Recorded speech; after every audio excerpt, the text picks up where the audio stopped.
on savait qu'il y avait eu des négociations. Et malheureusement, il n'est pas figuré dans la liste. Et qu'est-ce qui a manqué dans les négociations?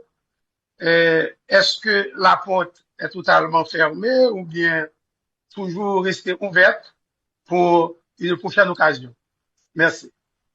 Merci pour les questions et pour les félicitations. Euh, je les prends volontiers. L'arrivée des nouveaux joueurs va nous amener, va étoffer déjà notre effectif.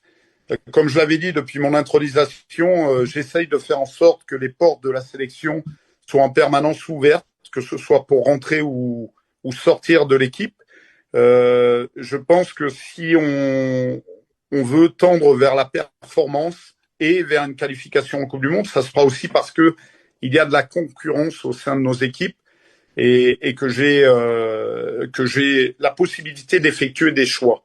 Il n'y a rien de pire que quand on ne peut pas effectuer de choix, quand on fonctionne par défaut. Là, ça va être le cas, donc c'est tout bénef pour nous. Maintenant, il faut faire attention.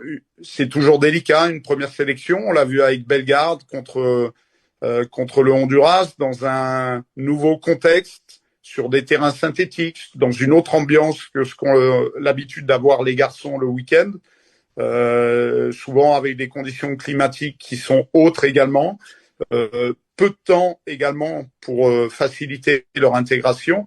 Ça va pas être facile, ça va pas être évident. Donc ils viennent pour étoffer le groupe et puis après me donner éventuellement l'opportunité de les utiliser. On a essayé en tout cas de bien débriefer tous ces contours autour du contexte et de gagner du temps. Les garçons en tout cas ont fait preuve de motivation en nous rejoignant et puis j'espère que ça amènera un plus au niveau du groupe. Concernant Isidore, malheureusement le garçon souhaite encore patienter.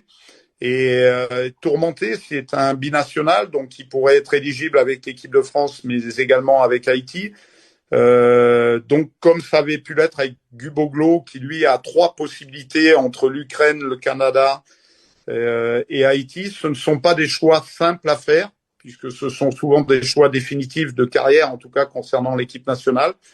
Donc, j'ai pris acte de sa décision. J'aurais souhaité l'avoir avec nous.